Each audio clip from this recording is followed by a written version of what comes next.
सुझात नइखे साची डगरिया, हमके सुझात नइखे साची डगरिया। जिंदगी भइल बावीरान हो, हे हो संतो करिला अरजिया, हे हो संतो करिला अरजिया। चल के दिया दो ब्रह्म ज्ञान हो, हे संतो चल के दिया दो ब्रह्म ज्ञान हो।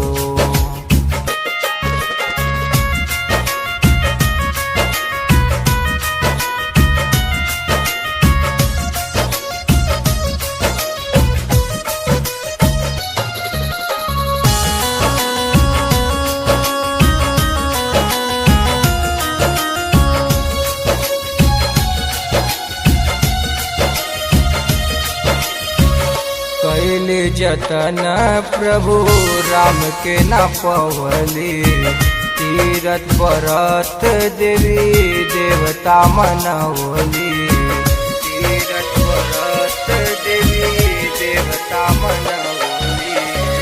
कैले जतन प्रभु राम के न पवली, तीरथ व्रत देवी देवता मनवली।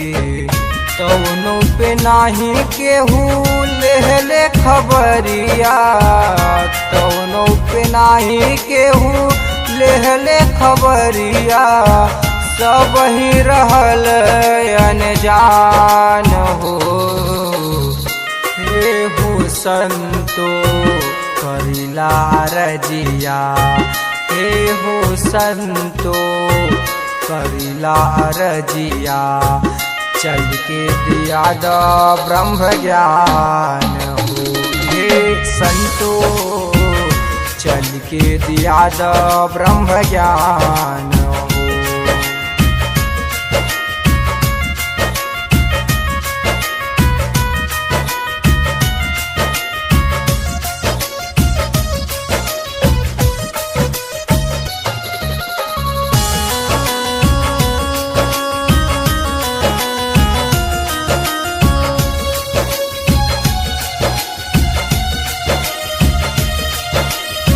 लोगवा कहे न बाटे हरदम समनवा, बिन सतगुरु के ना होल दर्शनवा, बिन सतगुरु के ना होल दर्शनवा।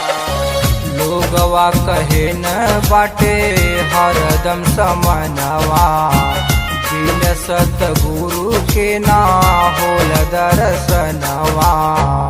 कौनो भरोसा नहीं छोटी उमरिया, कौनो भरोसा नहीं छोटी उमरिया। कहिया निकली जाई प्राण हो, हे हो संतो करिला अरजिया, हे हो संतो करिला अरजिया। चल के दिया दो ब्रह्म ज्ञान हो, हे संतो चल के दिया दो ब्रह्म ज्ञान हो।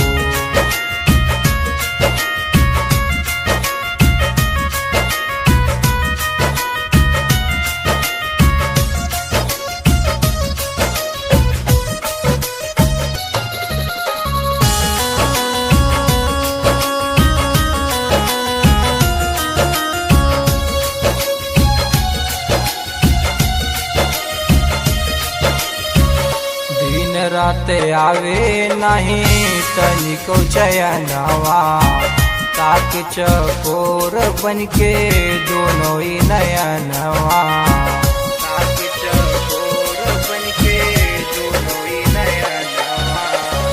दिन रात आवे नहीं तनिको चयनवा, ताक चकोर बनके दोनों ही नयनवा। कैसे बताई भइल भारी फिक्रिया, कैसे बताई भइल भारी फिक्रिया। फिक्रिया रसिया जी दे दो तनि ध्यान हो। हे हो संतो करिला रजिया, हे हो संतो करिला रजिया, चल के दिया दो ब्रह्म ज्ञान हो। हे संतो चल के दिया दो ब्रह्म ज्ञान हो। सात संगत जी बड़े प्यार से कहना जी। धर्म निरंकार।